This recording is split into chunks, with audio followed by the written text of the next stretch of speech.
এখন তোমাদের শোনাচ্ছি শিবরাম চক্রবর্তীর মহাপুরুষের সিদ্ধিলাভ। সেবার গ্রীষ্মকাল যেন 1 মাস আগেই এসে পড়েছিল। দারুণ গরমে আম কাঁঠাল সব আগাম পেকে উঠল, কিন্তু সামার ভ্যাকেশনের এখনও ঢের দেরি। বোর্ডিংয়ে আমাদের মন তো আর টেকে না, ছুটিটা এসে পড়লে হয়, বাড়ি গিয়ে বাঁচি।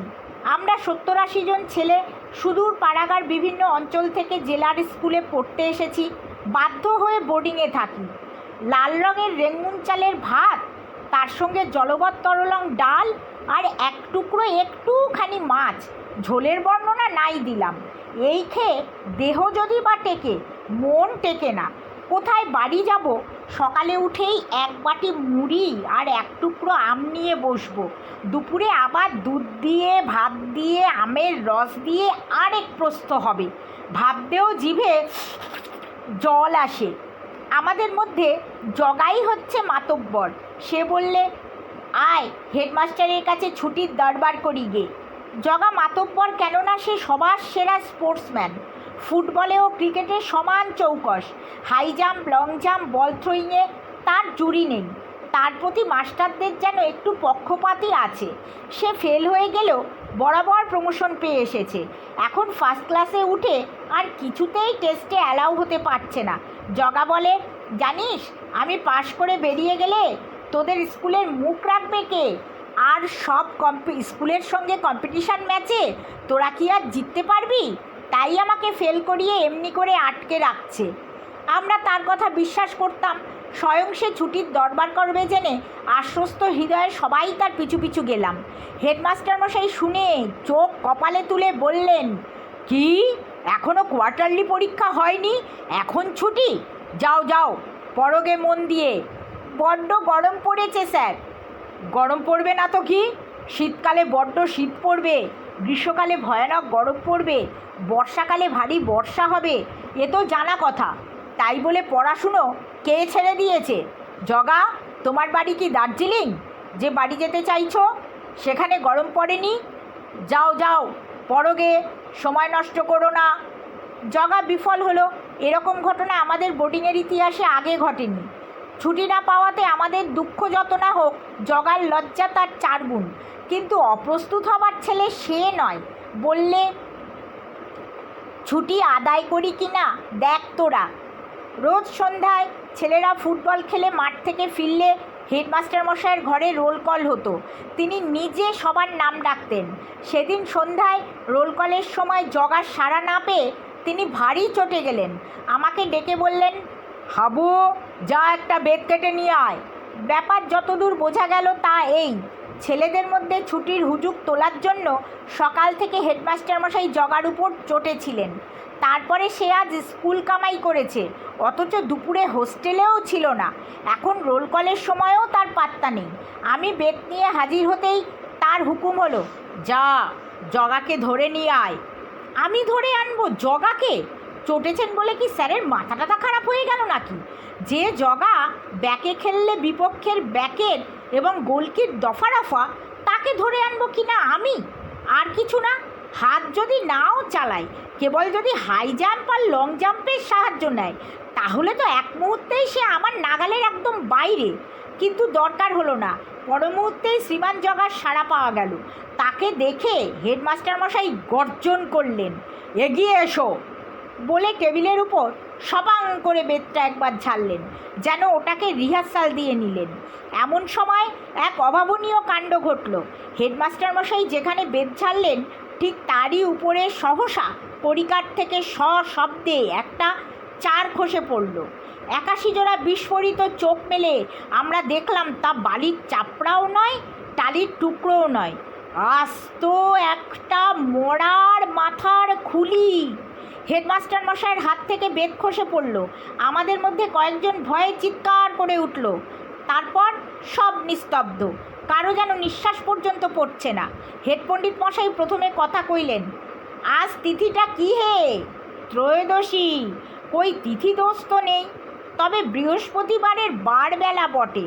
দাও তো হে মাথার খুলিটা, ওটা আমার কাজে লাগবে। স্কালটা হাতে করে গম্ভীরভাবে তিনি বেরিয়ে গেলেন। হেড পণ্ডিত মশাই তান্ত্রিক মানুষ, কালী সাধনা করেন।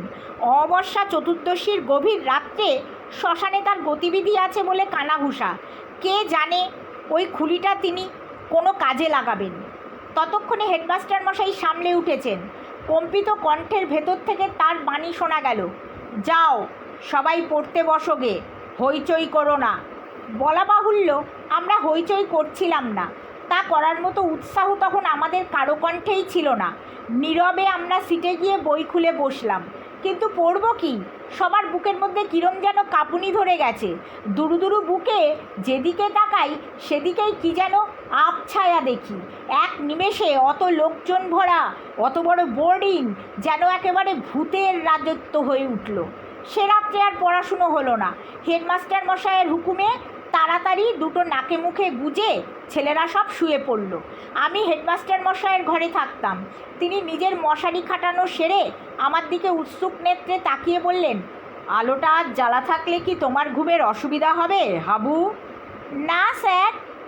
অন্ধকার ঘরে তুমি ভয় পেতে পারো কি না তাই বলছি, নইলে কোনো দরকার নেই। নিভিয়ে দিই তাহলে, কেমন? দিন তবে, কিন্তু জ্বালানো থাকলেই যেন ভালো ছিল। জমাট অন্ধকারের মধ্যে কাদের যেন ছায়ামূর্তি দেখতে লাগলাম। মনে হতে লাগলো এই বুঝি চৌকির তলা থেকে পাটা টেনে ধরে। যতদূর গোটানো সম্ভব পা দুটো গুটিয়ে নিলাম। হাতের তালু আর পায়ের চেটো প্রায় একাকার করে ফেললাম। এইভাবে একটু তন্দ্রা আসছিল যেন। হঠাৎ কখন চিৎকার করে উঠেছি। ঘরের অপর দিক থেকে হেডমাস্টার মশাইয়ের ভয়ার্ত কণ্ঠ শোনা গেল, কি হলো হাবু? কার যেন হাত আমার কপালে ঠেকল। হ্যাঁ? খানিকক্ষণ উভয়ের আত্মসংবরণ করতে গেল। অবশেষে বুঝতে পেরে বললাম, আমারই নিজের হাত মাস্টার মশাই। তাই ভালো, আমার বুকটা ধড়াস করে উঠেছে। তুমি যেরকম চেঁচিয়ে উঠেছিলে, কেবল ভয়ের কথা ভাবছ বুঝি তখন থেকে? না স্যার। আবার খানিক বাদে হেডমাস্টার মশাইয়ের আওয়াজ পাওয়া গেল, হাবু, কাগজের গাদায় যেন কে হাটকাচ্ছে নয়? ভয়ে আমার গলা থেকে শব্দ বেরোলো না। বোধহয় ইঁদুর। ভেবো না, ঘুমো, ঘুমিয়ে পড়ো। ঘুমিয়ে পড়বো কি? খানিক বাদে যা কাণ্ড শুরু হলো তাকে ভূতের উপদ্রব ছাড়া আর কিছুই বলা চলে না। বাইরের উঠোনময় কারা যেন দাপাদাপি করে ফিরছে। কে যেন রান্নাঘরে কোণের ছাইগাদায় বসে গোঙাচ্ছে। আবার ঠিক আমাদের ঘরের বাইরে চটপট করে হাততালির আওয়াজ। কিছুক্ষণ পরে আমাদের জানলার খড়খড়িগুলো যখন খুলতে আর বন্ধ হতে শুরু হলো, হেডমাস্টারমশাই এক লাফে আমার বিছানায় এসে বসলেন। আমি এতক্ষণ মরার মতো পড়েছিলাম। স্যার আসাতে সাহস হলো। তিনি আমাকে জড়িয়ে ধরে বললেন, কি হবে হাবু? আমার ততক্ষণ সাহস অনেক বেড়েছে। এমনকি তখন আমার ভয় করতেই ভালো লাগছিল। বললাম, ভয় কি স্যার? না না, আমার ভয় কিসের? তোমার জন্য ভাবছি। আপনি বসে থাকুন, তাহলেই আর ভয় করবে না। সেই ভালো হাবু, আর তো বেশি রাত নেই, দুজনে বসেই কাটিয়ে দিই। হেডমাস্টার মশাই কতক্ষণ বসেছিলেন জানি না, আমি কিন্তু বেশ ঘুমিয়ে পড়েছিলাম। সকালে উঠে দেখি সমস্ত উঠোনময় মরার হাড়গোড় ছড়ানো। কিন্তু সকালবেলায় হেডমাস্টার মশাইকে দেখে রাত্রের লোকটিকে আর চেনাই যায় না। তিনি ভয়ানক হাঁকডাক জুড়ে দিয়েছেন, এসব হচ্ছে দুষ্ট লোকের কাজ। ভূত আবার আছে নাকি? ভূত আমি মানি নে।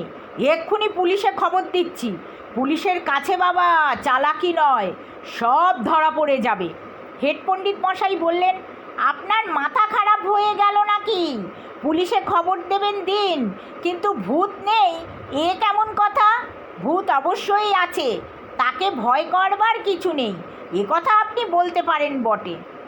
যান যান, আপনি আর কথা বলবেন না। অমাবস্যায় শ্মশানে গিয়ে কী সব করেন? আপনিই তো এসব উপদ্রব টেনে এনেছেন। অত্যন্ত খাপ্পা হয়ে হেডমাস্টার মশাই বোধ করি থানাতে খবর দিতেই সবেগে বেরিয়ে গেলেন। যাবার সময় আমাকে ডেকে বলে গেলেন, ঘরের কোণে যত পুরানো কাগজের জঞ্জাল জড়ো হয়ে আছে সব সাফ করে কাগজওয়ালাদের বিক্রি করে দাওগে, নইলে ইঁদুরের দৌড়াতে রাতে তো চোখ বুঝবার জো নেই। কাগজের গাদা নাড়তে গিয়ে দেখি কি সর্বনাশ! তার তলায় এত হাড়গোড় আর মাথার খুলি! এসবকে জড়ো করলো এখানে। আমি ভয়ে বিস্ময়ে ভ্যাবাচাকা। এমন সময় জগা দৌড়তে দৌড়তে ঘরে ঢুকলো। খবরদার, কাগজের গাদায় হাত দিবি নে বলছি। ও বাবা, এর মধ্যেই আবিষ্কার করা হয়ে গেছে। যাক, কাউকে বলিসনি, বললে তোকে আস্ত রাখবো না। এসব কি ব্যাপার জগাদা? কাগজের গাদা আবার আগের মতো ঠিকঠাক করে রেখে আমার হাত ধরে জগা বলল, আয় তোকে সব বলছি। তার সমস্ত কীর্তি কাহিনী ব্যক্ত করে রুমালে বাঁধা একটা জিনিস আমার হাতে দিয়ে বলল, এখন কথা শোন, এটা যেন দেখিস নে। হেডমাস্টার মশাই শুয়ে পড়লে আস্তে আস্তে তার মশারির চালে এটা রেখে দিবি। রুমালটা খুলে নিবি অবশ্যই। পারবি তো? যদি পারিস তাহলে কাল থেকে আমাদের ভ্যাকেশান একেবারে অব্যর্থ। অত্যন্ত উৎসাহিত হয়ে আমি বললাম, খুব পারবো। সেদিন ভোর রাতের দিকে হেডমাস্টার মশাই এক দারুণ চিৎকার করে উঠলেন। তার আর্তনাদে আমরা কেন, বোর্ডিং শুদ্ধ সবার ঘুম ভেঙে গেল। উত্তেজিত কণ্ঠে আমাকে বললেন, হাবু আলো জ্বালো শিগগির। কি হয়েছে স্যার? বলছি আলো জ্বালা আগে। মশারির মধ্যে কে যেন, সে কি, কার সঙ্গে যেন মাথা ঠুকে গেল। মনের ভ্রম নয় তো স্যার? কালকের আমার মতো? না, মাথাটা ফেটে যাবার জোগাড়, আর মনের ভ্রম। আলো জ্বালা। কপালটা ফুলে উঠেছে একেবারে। আলো জ্বাললাম। ততক্ষণে ঘরের বাইরে বোর্ডিংয়ের ছেলেরা, মাস্টাররা সবাই জড়ো হয়েছে। হেড পণ্ডিত মশাই পর্যন্ত খড়ম খট খট করে উপস্থিত। লণ্ঠন ধরে দেখা গেল মশারির চালে একটা আস্ত মরার মাথা। হেড পণ্ডিত বললেন, ও মা, এ যে টাটকা দেখছি, মায় দাড়ি সমেত। কারো মুখ থেকে একটা শব্দ বেরোলো না। তিনি মাথা নেড়ে আবার বললেন, তা তো হবেই। কাল চতুর্দশী ছিল যে, আজ অমাবস্যা আছে আবার। চতুর্দশীতেই এই মাথা ঠোকাঠুকি ব্যাপার, অমাবস্যাতে না জানি কী কাণ্ড হবে, ভাবতেই সবার হৃৎকম্প হলো। হেড পণ্ডিত মশাই বললেন, একে শনিবার, তাই অমাবস্যা, আজ গুরুতর কথা বটে। ছোট ছেলেদের মধ্যে অনেকে কেঁদে ফেলল। দু একজনের মুচ্ছার উপক্রম হলো। জগা মুখখানা অতিমাত্রায় কাচুমাচু করে বলল, স্যার আমাদের ছুটি দিয়ে দিন, আমরা বাড়ি চলে যাই, নইলে আমরা বাঁচব না। হেডমাস্টার মশাই বললেন, হ্যাঁ তোমাদের ছুটি, আজ সকালেই যে যার বাড়ি চলে যাও। আমিও 11:30টায় ট্রেন ধরব। চতুর্দশীতে মাথা ঠুকে ছেড়ে দিয়েছে, অমাবস্যায় যদি ঘাড় মোটকে দেয় কাজ নেই। হেড পণ্ডিত মশাই বললেন, ব্যাপারটা আমি বুঝতে পারছি। কোনো মহাপুরুষ তান্ত্রিক যোগী সন্নিকাটে কোথাও সাধনা করছেন। এই ভৌতিক উপদ্রব তার সিদ্ধি লাভেরই অনুষ্ঠান, তাছাড়া আর কিচ্ছু না। এতে ভয় পাবার কিছু নেই। জগা বলে, আমারও তাই মনে হয় পণ্ডিত মশাই, কোনো মহাপুরুষ কার্যসিদ্ধির জন্য। পণ্ডিত মশাই তার সায় দেওয়াটাকে ঠাট্টা করে বললেন, হ্যাঁ তুই তো ভারী জানিস, তুই থাম।